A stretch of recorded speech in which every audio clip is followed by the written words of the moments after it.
What is up, guys? What's yeetin' boys? Rick Kakis here. Thank you so much for joining me. And lads, everyone who likes this video gets a free Vex Mythoclast, redeemable in Destiny 3. Anyways, today, what we are going to be doing is taking a look at all of the outside information involved around the soon approaching season of Opulence. Yesterday, Bungie released the official trailer for next season, and a bunch of articles, press kits, all that stuff also released.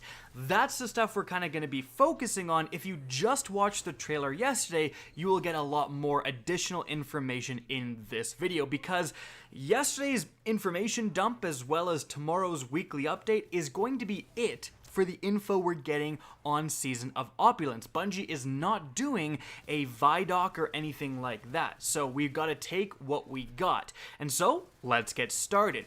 And let's get started here by looking at the 3 brand new Pinnacle Weapons announced yesterday within an article. So, for the Crucible, we have the Revoker Sniper Rifle. The unique perk is missed shots are returned to the magazine after a short duration. Now, that is undoubtedly a powerful ability. You only get 2 rounds when you spawn, and being able to shoot your sniper rifle much more liberally, much more often, and take the shot rather than not could be very useful for a lot of players. I have seen a lot of hardcore PvP players complain that this essentially rewards bad snipers, and it doesn't reward skill, and those people who already hit their shots are going to have a perk that does basically nothing. They are technically right, but it's going to be interesting to see how this weapon plays out. A sniper rifle as a pinnacle weapon has been asked for a long time. Moving on from there, for the Vanguard, we have the Wendigo GL3, with the unique perk being Orbs of Light increase blast radius and damage.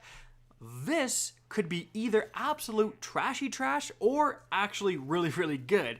And that depends on a few things. The main thing in my mind this depends on is whether or not you have to have it out while you're getting those orbs. If you have to always have this weapon out while you're running over orbs and then it charges up and it's just for a short duration, I don't think this is going to see a lot of play.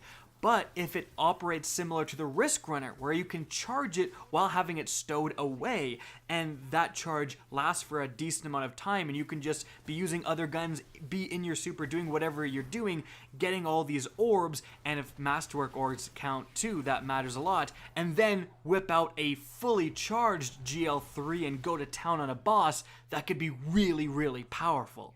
But moving on from there, the last one here is for Gambit, the Hush Bow, with the unique perk being hip-fired precision shots give a massive draw speed bonus. So as long as you don't ADS, you're just going to be shooting, and obviously it's really going to depend on just how fast that draw speed bonus is, and the fact that hip-firing with bows isn't the most effective right now. With that being said, if you are shooting it so often, it could actually be pretty decent, especially because, if you can consistently hit headshots and sometimes even body shots, you're one hit killing a lot of the normal enemies out there. And this thing is going to likely drop Masterworked, therefore, you're just going to be able to mow through normal red bar ads with this thing.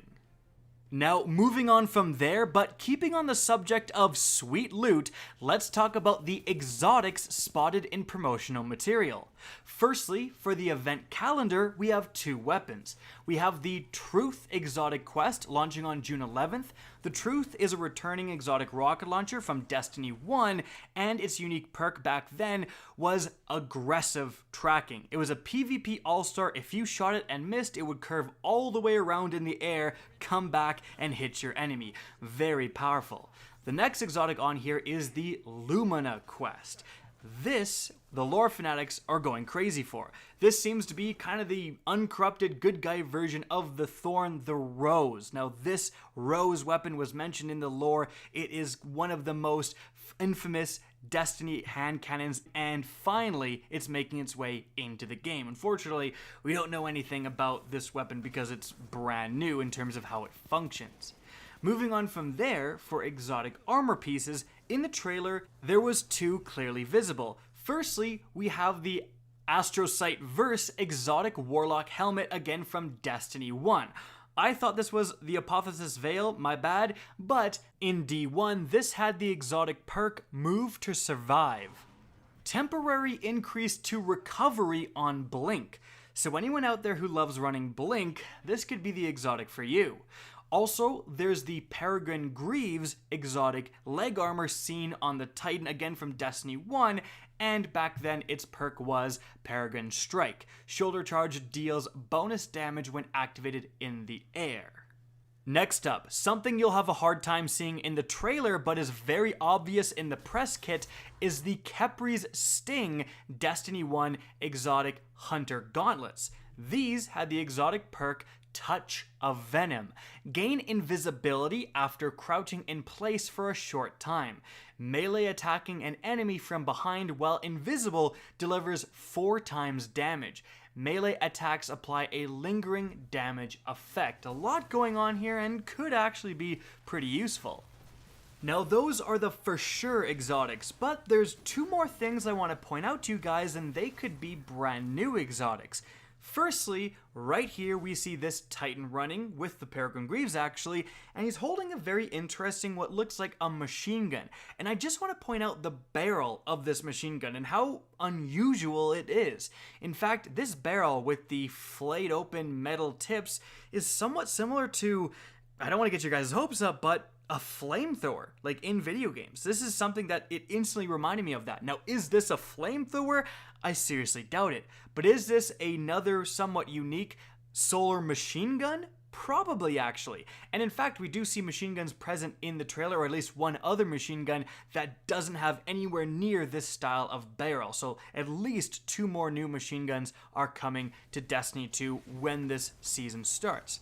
Another really interesting one is this submachine gun here. Its design, and you can kind of see it has like little eyes here, is very different than anything else we see in the trailers. Like we see gold-plated weapon with purple jewels and stuff like that, but nothing even close to this. But it's not just that it looks unique, it's that it actually acts unique. You can see in these 2 other press kit images, this SMG is glowing red. That's not something that happens that often, and it's on 2 different occasions. Is this the exotic perk from this very unique looking SMG being activated? Well, it could actually be. And that's actually exciting news. There's only 2 exotic SMGs in the entire game right now, so adding another one would be pretty sweet. In fact, speaking of loot, here's an image of a bunch of that loot. It does have some exotics. We do see the Khepri's Sting present, and we do also see the Thorn very obviously present.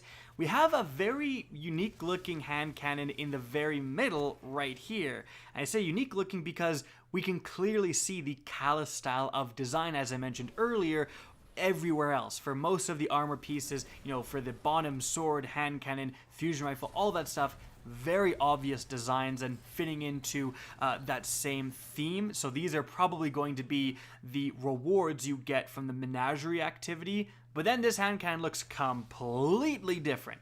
Just its own different thing. And that makes it unique. In fact, speaking of the Menagerie, let's move on and talk more about this brand new activity. It was shown off in the trailer. It's the new 6-player main match-made activity coming with Penumbra. So what is this all about? Well, there is an informational slide here that says, firstly, Leviathan Secrets. Confront new challenges on an unexplored deck of Callus's massive ship. And we see during some of the press kit images that this is a little bit more than just killing enemies in a certain room. Especially right here, we see an area extremely similar looking to the gauntlet of the Leviathan raid, and people are running, like the entire team essentially is running on the outside rim, so this will be a more mechanics focused activity. You kill enemies and then you have to complete a gauntlet, then you have to grab an arc sphere, as we saw in the trailer, stuff like that. So I hope this is actually a pretty insane activity. In fact, there is another slide that says replayability. Carve your way through ever-changing paths and enemies. That's got kind of a Infinite Forest vibe to it, but I'm down for it. random enemies every time and different paths you can take. You know, you're going to encounter different mechanics every single time you play it. That is actually a very good thing. Now, something else that was mentioned, very interestingly again, was that you're going to have choice when it comes to the rewards of this activity. How exactly is that going to work? Well, Bungie goes a little bit into that with this part of the slide. Treasure awaits. Upgrade the Chalice of Opulence to better refine which gear you earn. And then we have a bunch of symbols here. So, potentially, as you earn rewards or as you go further into the Menagerie Activity, you can start changing around your chalice, selecting these different bonuses, and you're going to be able to get different rewards based on that. Now, will it be as specific as, I want the hand cannon, so I'm going to select this, and this gives me a way better chance to get the hand cannon? I hope so, because one of the main complaints about Reckoning right now, which came with Season of the Drifter, is that it's too random. The drop rates are not very high, and if you want the hand cannon, you are not guaranteed bupkis. So you can just do that activity for, 3 days in a row, and you might not get a hand cannon drop one time. This seems to be attempting to solve that problem, and I am hugely in favor of it. And the last thing I want to talk about is this very interesting press kit image. It shows a golden Callus ship in Nessus. Now, is this a brand new public event? Is this a brand new enemy we're going to face? Is this part of a quest that you need to do? Perhaps one of the treasure hunt quests? The answer could be yes to all three of those, or it could be no to all three of those, frankly. But that's a really interesting thing. Other parts of the game are being updated for this new season. Sorry, one more thing actually. They did go over Solstice of Heroes. It is the summer event that's returning from last year, and as you can see by its description, it's extremely similar to what it was. So you're going to be creating elemental orbs by matching your element damage to the daily element, and you collect 30 orbs and gain empowered buff. And of course you earn another set of armor, but as we saw with the event calendar, the armor looks a lot crazier, so much more unique with the use, seemingly, of ornaments. But I also want to point out the background of this image has a bunch of like floating islands. That seems weird. I wonder what that's about. Anyways, guys, that's it for the video. I hope you enjoyed, found this informative. If you did, please remember to help me out by simply rating and especially sharing this video. If you guys want to see more Destiny 2 content similar to this, don't be afraid to slap that subscribe button. If you guys want to get in touch with me and keep up to date with the latest channel activity, the best way is to follow me on Twitter at RickKakis. That's linked in the description down below. Again, I hope you enjoyed the video, and as always, have a good day.